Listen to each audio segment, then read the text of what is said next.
We are the most intelligent species in history. We conquered space, decoded the human genome, created artificial intelligence, and yet, we no longer know how to inhabit our own bodies. Never in human history have we lived with so much comfort. Never have we had such easy access to food. Never have we been so technologically protected. And yet, never has the human body been so sick. Today, more than 40% of American adults are obese, and nearly 3 out of 4 are overweight or obese. These numbers do not tell a story of weakness. They tell the story of a deep biological rupture between our ancient bodies and modern civilization. Evolutionary anthropologist Daniel Lieberman from Harvard University explains this fracture in one simple sentence. The human genome evolved in conditions of scarcity, not abundance. For more than 200,000 years, human survival depended on hunger, movement, and uncertainty.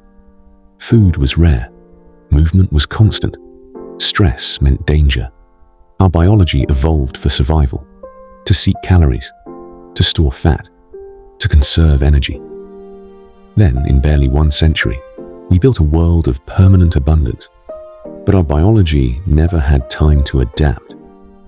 And this is where the fracture begins. Deep inside the human brain lies a small structure, the hypothalamus. Its mission is simple: keep us alive. It does not understand modern concepts like dieting, discipline, or willpower. It understands only one thing: survival. Neuroscientist Dr. Michael Schwartz from the University of Washington summarizes it clearly. The brain is designed to defend body fat, not reduce it. When we restrict calories, the brain does not interpret this as self-improvement. It interprets it as starvation. Studies from the NIH, the National Institutes of Health, the world's largest biomedical research institution, show that weight loss triggers a phenomenon called metabolic adaptation. Hunger hormones rise. Satiety hormones fall. Metabolism slows. Fat storage increases. In other words, your body actively fights weight loss. This is not a psychological failure. This is biological survival programming. But this ancient survival system now exists inside a radically new environment.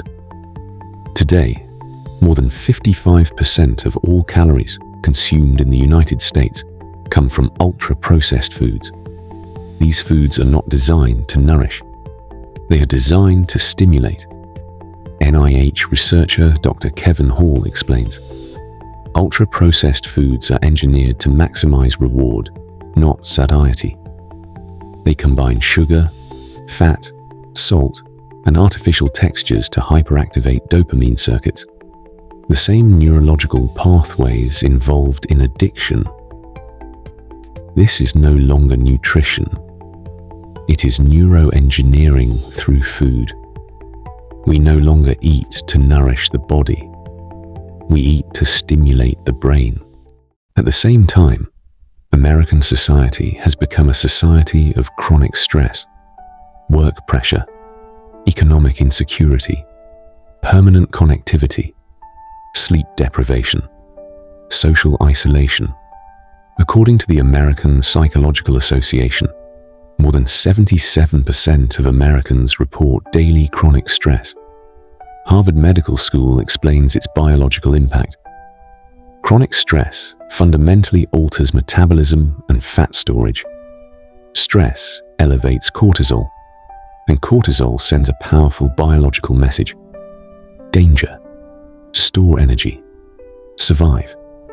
NIH research shows that cortisol raises blood glucose, increases insulin resistance, promotes visceral fat accumulation. Large population studies published in JAMA Psychiatry demonstrate that chronic stress increases obesity risk by 45 to 60%. In this environment, food becomes more than fuel. It becomes emotional medication. We no longer eat to live. We eat to cope. Modern medicine no longer views obesity as a simple excess of weight. The American Medical Association defines it as a chronic, relapsing, inflammatory disease. Fat tissue is not passive storage. It becomes an active inflammatory organ, releasing cytokines, hormones, and metabolic toxins. This leads to insulin resistance, type 2 diabetes, cardiovascular disease, fatty liver disease, systemic inflammation. The body becomes trapped in a stable disease state.